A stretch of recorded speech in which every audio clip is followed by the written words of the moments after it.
$190 খরচ করে Adelaide land করার পর আই রিয়েলাইজ আমার তো ইন্ট্রো আর আউট্রোর কোনো মিউজিক নাই। This is day 13 of me posting every day until I find a sponsor for my new comedy special. চালাম প্রত্যেকটা স্পেশালের আগে আর ইন্ট্রো আউট্রোতে একটা মিউজিক থাকে। এখন আমার তো মিউজিকই বানানো নাই, এটা আমি রিয়েলাইজ করছি ইভেন্টের আগের দিন। কারো মিউজিক ইউজ করবেন একটা টিকেটেড শোতে, আপনার পারমিশন নিতে হবে। অ্যান্ড আমি অলওয়েজই নেমেসিসের একটা বড় ফ্যান ছিলাম আর অলওয়েজ চাইছিলাম যে আমার স্পেশালে যদি অ্যাকচুয়ালি নেমেসিসের মিউজিকটা ইউজ করতে পারি। তো আমি মেসেজ করছিলাম জোয়াদ ভাইকে, জোয়াদ ভাই can I use your music please?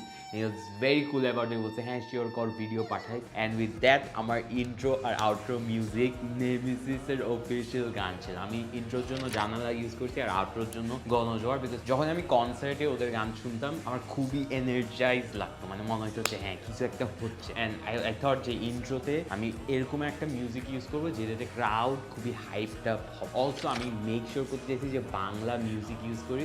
Big shout out to Nemesis because আমাকে এই পারমিশনটা দিচ্ছে। ইউজুয়ালি বড় ব্যান্ডসরা খুবই অ্যাটিটিউড মারতে পারতো, but they chose not to and they chose to support me. Make sure you check out their new single ভাঙ্গা আয়না. It's on YouTube, Spotify. Also Adelaide show তে কি হয় এটা আমি কালকে বলবো, so make sure you follow.